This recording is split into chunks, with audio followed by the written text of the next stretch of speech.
ఆంధ్రప్రదేశ్లో ఎన్నికల నగారా మోగడంతో political heat పెరిగింది. అన్ని పార్టీల అభ్యర్థులు ఎన్నికల ప్రచారంలో జోరు పెంచారు. ఈ నేపథ్యంలో గుంటూరు జిల్లా పెదకూరపాడు నియోజకవర్గం వైసీపీ అభ్యర్థిగా యువ పారిశ్రామికవేత్త నంబూరి శంకర్రావును ప్రకటించారు జగన్. ఒక్క అవకాశం ఇస్తే పెదకూరపాడు నియోజకవర్గం అభివృద్ధి చేస్తాను అంటున్న నంబూరి శంకర్రావుతో మా ప్రతినిధి శ్రీనివాస్ ఫేస్ టు ఫేస్. ఆంధ్రప్రదేశ్లో ఎన్నికల నగారా ముగిన తర్వాత అన్ని రాజకీయ పార్టీలు ప్రచారం ముమ్మరం చేయడం జరిగింది. నామినేషన్స్ చేయడానికి కూడా సిద్ధం కావడం జరిగింది. ప్రస్తుతం మనం గుంటూరు జిల్లా పెదకూరపాడు నియోజకవర్గంలో ఉన్నాం. ఇక్కడ తెలుగుదేశం, వైఎస్ఆర్సీపీ, జనసేన త్రిముఖ పోటీ నెలకొంది. ప్రస్తుతం మనం వైఎస్ఆర్సీపీ పార్టీ అభ్యర్థి నంబూరి శంకర్రావు వద్ద ఉన్నాం. వారిని అడిగి ఈ నియోజకవర్గంలో అసలు ఏం చేయాలనుకుంటున్నారు అనేది ఒకసారి తెలుసుకునే ప్రయత్నం చేద్దాం. సార్, ఇక్కడ నియోజకవర్గానికి సంబంధించి వైఎస్ఆర్సీపీ అభ్యర్థిగా మిమ్మల్ని జగన్మోహన్ రెడ్డి ప్రకటించారు కదా, ఈ నియోజకవర్గం యొక్క స్వరూపం, అదేవిధంగా ఇక్కడ మీరు ఏం చేయాలనుకుంటున్నారు? ఇక్కడ పెదకూరపాడు నియోజకవర్గం గత 10 సంవత్సరాల నుంచి తెలుగుదేశం పాలనలో ఉంది ఎమ్మెల్యేగా. కానీ ఇక్కడ అభివృద్ధి అనేది చాలా కుంటుపడిపోయింది. రోడ్డులు లేవు. అట్లాగే గ్రామాల్లో కృష్ణానది ఒడ్డున ఉన్నా కూడా గ్రామాల్లో కూడా ఇంకా తాగడానికి వాటర్ లేదు. నీళ్లు సాగునీటికి వాటర్ లేదు.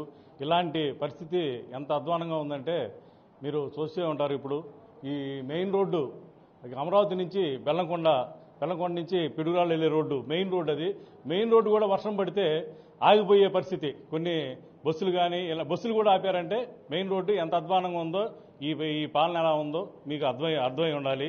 ఇవన్నీ ముందు మా గవర్నమెంట్ వస్తే జగన్మోహన్ రెడ్డి గారు ప్రకటించారు నవరత్నాలు. ఆ నవరత్నాలు అమలుపరుస్తాం. అలాగే ముఖ్యంగా రోడ్లు, ఈ రోడ్లు లేవు. ఈ రోడ్లు, ఇసుక మాఫియా, ఈ మట్టి మాఫియా ఇలాంటివన్నీ ఆపేస్తాం మేము. ఇలాంటివన్నీ అభివృద్ధి చేయడానికి, అలాగే పెన్షన్లు పార్టీలకు అతీతంగా, అలాగే ఇల్లు కానీ పార్టీలకు అతీతంగా ఇవ్వడానికి మేము కృషి చేస్తాం. అంటే ఇప్పుడే ఇక్కడికి 2 సార్లు గెలుస్తున్నాను, 3వసారి హ్యాట్రిక్ సాధిస్తాను అని ప్రస్తుతం ఉన్న ఎమ్మెల్యే అంటున్నారు. అదేవిధంగా వైసీపీ పార్టీలో ఇప్పటికి 3 మారారు. కొంతమంది వస్తుంటారు, పోతుంటారు, కానీ నేను లోకల్, నేనే గెలిచేది అన్నారు. దానికి మీరు ఏ విధంగా సమాధానం చెబుతారు? మా పార్టీలో 2-3 మారినా మేమందరం కలిసికట్టుగానే పనిచేస్తున్నాం. అందరమే ముఖ్యంగా మీకు చెప్పాల్సింది, అందరం ఒకటే పార్టీ హైకమాండ్ అది. అలాగే ఎంత వ్యతిరేకత ఉందో గవర్నమెంట్ మీద, ఈ రకంగా వస్తారా మీరు ఒకసారి చూడండి. ఎంత వ్యతిరేకత ఉందో గవర్నమెంట్ మీద.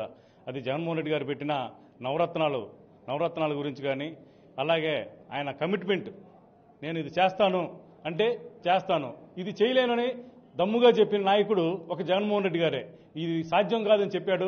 అది చంద్రబాబు నాయుడు గారు ఫెయిల్ అయ్యాడు అంటే అర్థం చేసుకోండి. అలాగే 40 సంవత్సరాల అనుభవం అన్నాడు. 40 సంవత్సరాల కుర్రోడు ఎత్తనం ఇది చేస్తానంటాడు, ఇది చేయనంటున్నాడు. మరి 40 సంవత్సరాల అనుభవం ఏమైందో ఒకసారి ఫెయిల్ అయింది కదా. రుణమాఫీ కానీ ఇలాంటి పథకాలు ఎలాంటి ఎన్ని చేసి మనం ఎలాంటి పరిస్థితుల్లో ఉన్నామో. మన రాజధాని నియోజకవర్గం ఉన్నారు. రాజధాని నియోజకవర్గంలో ఏం డెవలప్మెంట్ ఉందో ఒక్కసారి చూడండి. ఇక్కడ తెలుగుదేశం పార్టీకి సంబంధించి దాదాపు 1000 కోట్ల రూపాయలు అభివృద్ధి చేస్తాం, 10 సంవత్సరాలు ప్రజలంతా మావంటే ఉన్నారు. ఈ ప్రత్యర్థి పార్టీలన్నీ పేరుకే ప్రచారం చేస్తున్నాయని ఆరోపిస్తున్నారు కదా, మీరు వాటిని ఏ విధంగా తిప్పికొడతారు? 1000 కోట్లు అభివృద్ధి చేస్తే ఒక రోడ్డు వేసామని చూపించమనండి, ఒక కాలేజీ పెట్టామని చూపించమండి, ఒక జాబ్ ఇచ్చామని చూపించమనండి, ఒక ఇండస్ట్రీ పెట్టామని చెప్పమండి.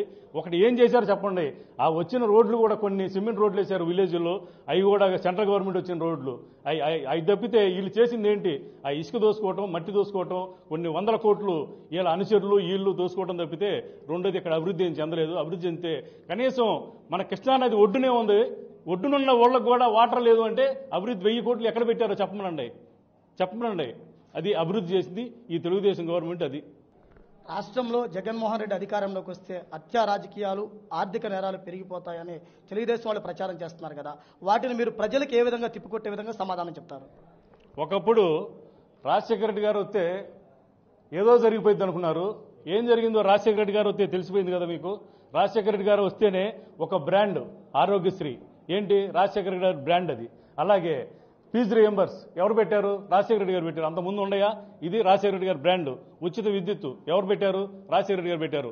ఈ బ్రాండ్ అనేది రాజశేఖర రెడ్డి గారు ఏం చేశారు? ఆయన ఉన్నంతకాలం దేవుళ్లా కొలిచారు. ఆయన చనిపోయి ఒక దేవుడు అయిపోయాడు. అందరికీ, ఆంధ్రప్రదేశ్ ప్రజలకి, తెలంగాణ ప్రజలకి ఒక దేవుడు అయిపోయాడు. అలాగే మా జగన్మోహన్ రెడ్డి గారు పాదయాత్ర 1 సంవత్సరం 3 నెలలు చేశాడు. ఆయన జనాల్లో కష్టాలు నష్టాలు చూశాడు. ఆ కష్టాల నష్టాలకు ఆయన ఎట్టి పరిస్థితుల్లో కూడా రాజశేఖర రెడ్డి గారి కన్నా గొప్పగా ఇంకా ఆయన కన్నా మిన్నగా చేస్తాడని మా విశ్వాసం అందరికీ.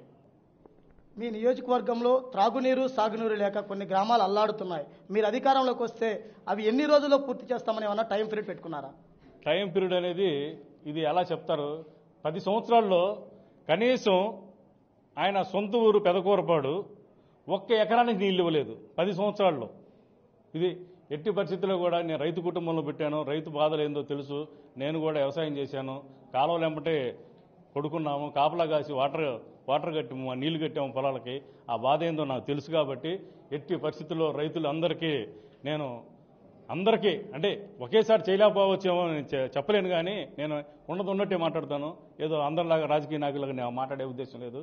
ఎట్టి పరిస్థితుల్లో జగన్మోహన్ రెడ్డి గారితో ఫైట్ చేసి అయినా సరే నేను మా నియోజకవర్గానికి ప్రతి ఎకరానికి నీళ్లు తెచ్చే ప్రయత్నం నేనైతే చేస్తాను. పెదకూరపాడు నియోజకవర్గంలో వైఎస్ఆర్సీపీకి ఘన స్వాగతం లభిస్తుంది. ప్రతి ఇంటా ప్రచారం నిర్వహించాం, ప్రజా సమస్యలన్నీ తెలుసుకున్నాం. మేము అధికారంలోకి వస్తే ప్రజలకు సాగునీరు త్రాగునీరు అందించడమే కాకుండా ప్రతి ఒక్కరితో కలిసి ఉంటామని కూడా స్పష్టంగా చెబుతున్నారు. 3 పార్టీలు తెలుగుదేశం, వైఎస్ఆర్సీపీ, జనసేన ఎన్ని పార్టీలు ప్రత్యర్థిలో ఉన్నా కానీ ఒక వైఎస్ఆర్సీపీకే ఇక్కడ విజయం దక్కుతుందని శంకర్రావు గారు ఆశాభావం వ్యక్తం చేస్తున్నారు. కెమెరా పర్సన్ ఉదయ్ కుమార్తో శ్రీనివాస్, 99 టీవీ, క్రోసూరు నుంచి. For more updates, please subscribe 99 TV Telugu.